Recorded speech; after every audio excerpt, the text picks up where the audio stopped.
From the archives of the great library of Arathes, golden city of Elves, the wise scholars of Grey Sage present the unlikely and highly questionable accounts from those who were avowed witness. These are the suspenseful investigations of the human, Frank Neversleep, Arch-Preceptor of Blackroot. And now, the Neversleep Scrolls, Circle of the Mind Thief, written by Phillip Walton. The story continues. Part 3, Chapter 11. Kyla Gracefire might have been asleep when it happened. She had been sitting by the window that overlooked the Lower Market and had a long but unobstructed angle on the charred husk that was formerly a bakery. For days that stretched into weeks, she sat and watched and waited. Since the baker had died, been killed, more accurately, it was all she could do. Watch and wait. Wait and watch. If the baker had been the only one who knew, he could not give up his secrets now. They had made sure of that, those fools. She hoped the other one was somewhere safe, lying low. Please be alive, her whispered mantra whenever she thought about him, which was often. This job was challenging enough without having to deal with clients. They were often rude, unreliable, unpredictable, petty, greedy, and occasionally prone to aggravating acts of short-sighted betrayal, far more often than one would imagine. Wasn't it simpler to just pay for the item you hired her to steal? If they weren't smart enough to pinch it themselves, why did they think they could outwit the ones that did it professionally?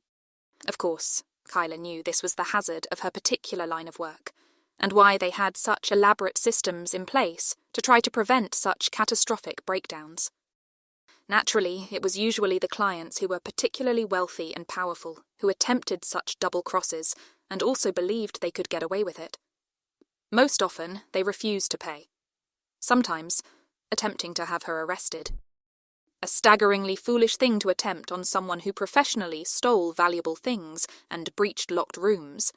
That was a good way to find the item in question missing, along with additional valuables equal to twice the original agreed-upon fees. The offending client couldn't be surprised by this because she was always clear about this contingency before any job began. She didn't even want to think about the string of failures that led to her current predicament. But that was all she could do. Sit in this small second-story room, wait for the other one to return, and think. Oh, and also recover from being stabbed and shot with an arrow. There was that. What was most troubling was how fast and efficiently the mad elf had dismantled her crew here in the city. They had called themselves the Circle, and they were nothing so ostentatious as the Thieves' Guild, which was a top-heavy organisation that spent more time stealing from its rank-and-file members than it did pulling actual thievery jobs. Kyla's group was instead a loose and efficient association of professionals who each were experts at their given discipline, but with enough separation so as any point of failure wouldn't jeopardise the entire group. That was the theory anyway, and one that apparently didn't survive contact with a psychotic elf with a blade. They grabbed the broker first, obviously. She was mid-aged, short, and had a gregarious charm that was infectious. If she didn't know everyone who was anyone in Arathes, she definitely knew someone who did.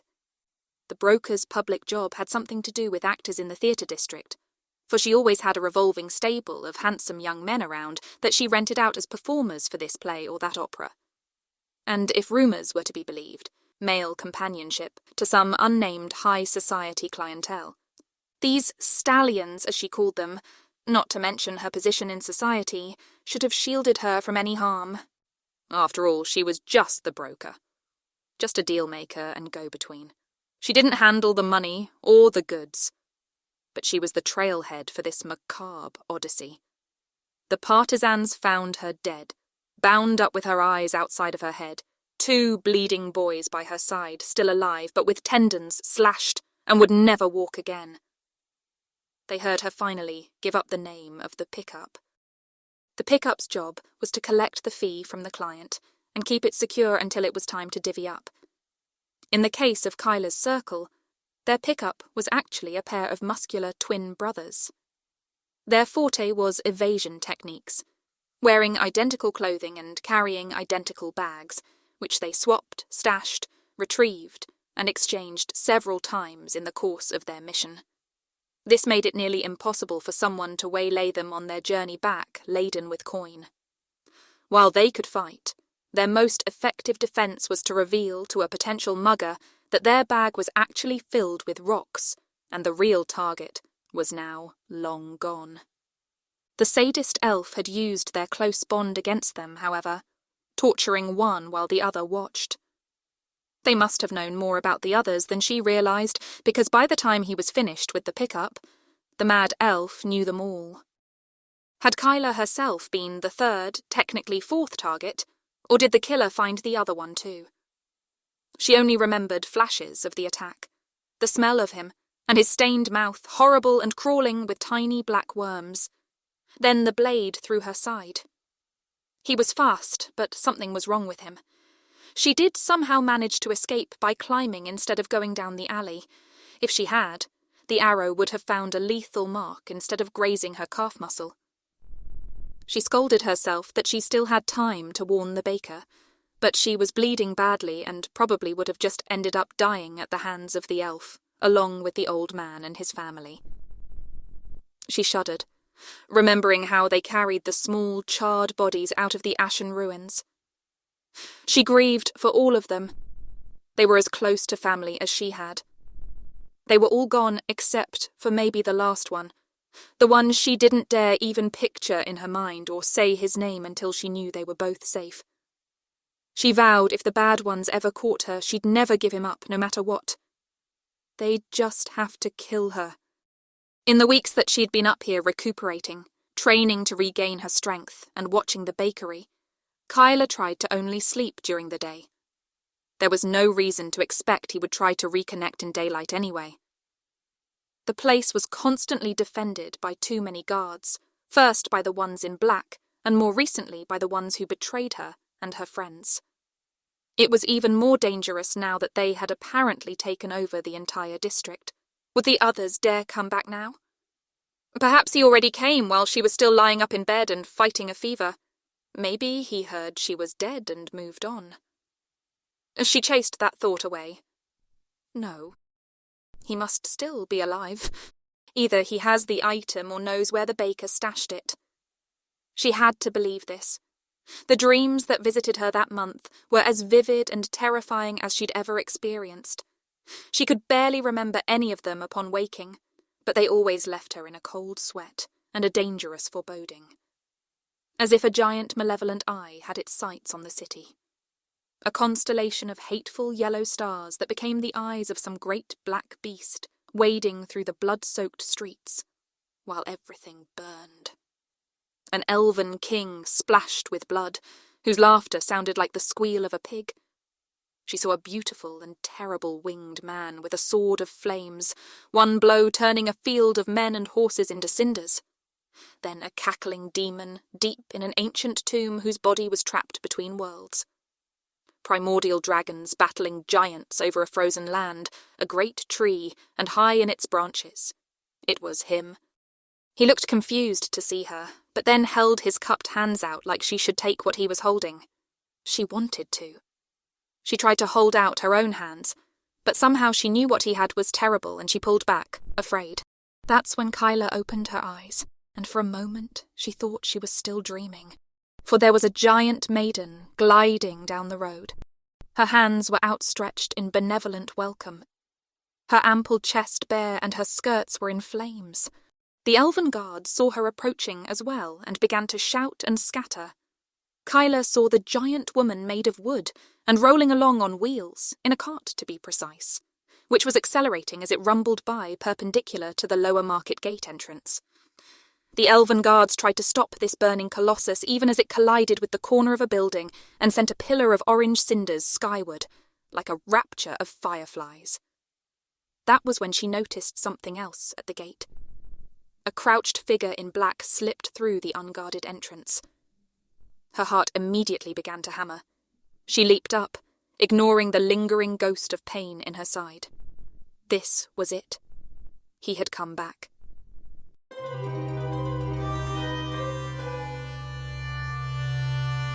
As far as distractions were concerned, a 20-foot flaming, bare-breasted woman rolling down the street in a cart, was not quite what Frank had been expecting, but it did achieve the desired effect.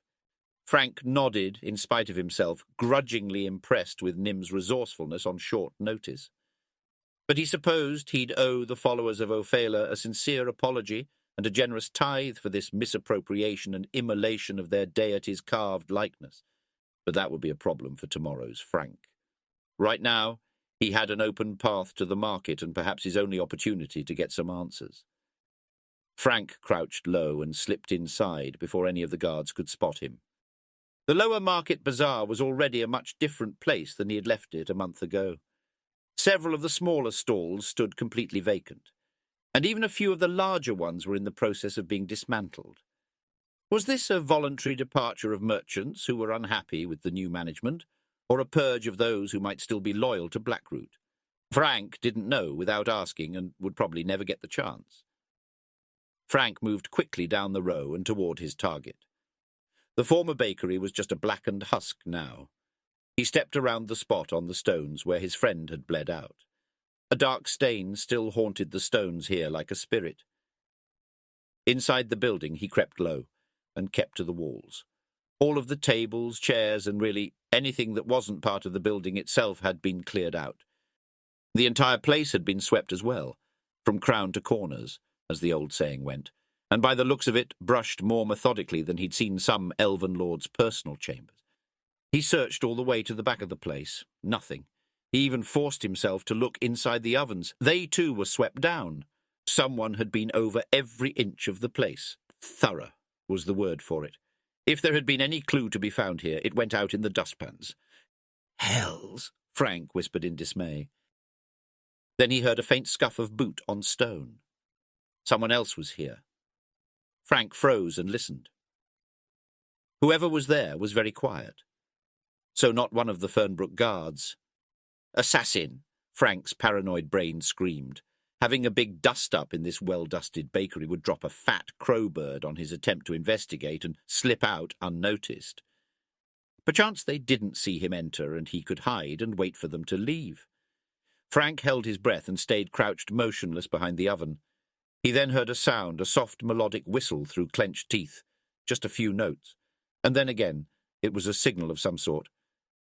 "Possible?" A woman's voice whispered. It was a word he didn't recognize. Maybe it was a passphrase. She would expect the proper reply. What that could be, he had no idea. "Hey, whoever you are, I know you're there. Come out right now." Her tone changed, dark and decidedly unfriendly. Frank heard the familiar sound of a bowstring being drawn back. The woman was armed. This was not ideal. "Madam, if I may." Frank slowly raised his hands into view, showing they were empty. He heard her feet move quickly, and the bowstring tense again. If she hadn't been aiming at him before, she definitely was now. "Stand up." She barked low so her voice didn't carry. "All right, just ease back on that shaft a bit. I'm not your enemy." "I will judge if you are or not. Now show me your eyes," she said. There was a pause, which Frank imagined was the time for this mystery woman to lower the bow. He then took a deep breath, hoping it was not his last. "Here I come. And I'd prefer to remain arrow-free, madam." Frank stood and was disappointed but not surprised to see she still had an arrow drawn and pointed at his chest. The woman was wearing an all-black ensemble of some lightweight fabric that was loose around the hips and shoulders but gathered tight on her forearms, lower legs, and waist. She had a tight black hood around her face, too, that only showed her eyes. And when he saw her eyes, Frank couldn't help but notice there was something powerfully puzzling about them. They were large, with long lashes and deep pools of blue that someone could fall into, if he stared too long. But looking at them was like reading an interesting book that one had to know the end of, or hearing a beautiful arrangement of music that one had to hear to its completion. Frank's body felt light, like he was being pulled across the floor toward her. He shook his head, snapping back to reality. The woman must have had some kind of mesmerizing enchantment on her. Frank set his will against it. He would not let himself get bewitched. "Who are you? What did you do with him?" she demanded. "They call me Frank Neversleep, and can you lower the bow, please? Your arm is just going to get tired, and that'll throw your accuracy way off. You may even hit me." Just tell me now, or you're no good to me alive, the woman growled. I'm happy to help if I can. Which him are you referring to? If you're snooping around in here, then you know who I'm talking about. The baker, Macon. Frank sighed. He's dead. You all saw to that, didn't you? She hissed. I should kill you where you stand. Frank could see her fingers were starting to strain. The man was my friend. Frank's voice was calm and sonorous. I'm here trying to find out why he was murdered. Please, if you could lower the bow. Liar. She grunted. Her arm was shaking. Frank could see beads of softly glistening sweat forming on her radiant skin. He suddenly felt a strong desire to hold her. Damn my eyes, he gasped, battling the intoxicating feeling from his mind. She was doing it again somehow. Perhaps she had no control over it. Loud voices from guards came from somewhere back in the market. Those guys with the spears are going to be back to patrolling this place soon. I don't know about you, lady, but it wouldn't go too well if they caught me in here. We should... Frank saw her hand spasm a half a second before her fingers lost their grip on the bowstring. It's probably what saved his life. He had just enough time to drop straight down out of the path of the arrow. It sheared just over his head, caroming off the empty oven's dome. The sound produced was one of the most unique Frank had ever heard, like skipping a flat stone off a hollow cistern. Unfortunately, it was also one of the loudest. His mind was immediately recollected of the brass death bell they gonged at the shrines for the sailors from distant Chaup, the ones who drowned on the crossing. Skit! Sorry, the woman exclaimed, covering her mouth. Did I hit you? Very subtle. You think the guards heard that? Half a second later, shouts and whistles sounded from the end of the market. The alarm was sounded, and soon the place would be crawling with angry men that would not be happy to see him in here. Frank sat up in time to see the woman stride to the centre of the room. There's no way out of here. If we surrender, I think I can... Frank began to say. She stomped a foot down on an off-coloured stone block in the floor, a ridge of stones lifted by some unseen pivot raised nearby. The woman in black stooped, gripped the ridge, and opened the trapdoor that was cleverly hidden in the bakery floor. How long has that been here? Frank asked, astounded. Don't follow me! She shot him a warning look, looped the bow around her shoulder and jumped into the passage in the floor. Frank could hear shouts and footfalls approaching fast. I'll take my chances, Frank said, and scrambled into the hole as well. He pulled the door shut just as the first guards came pattering into the now empty bakery. He held his breath, and for long seconds all he could hear were perplexed, muted voices and the heavy clomp of boots. Do you think they'll find us? Frank asked, turning to the mystery woman. But she was gone. All that remained was an empty passage leading back into the darkness. Thank you for listening. Tune in next week for another exciting episode. And remember, the learned scholars of Graysage caution you that the veracity of these events remains unproven. Now go safe in the light of the powers, until our hands clasp again.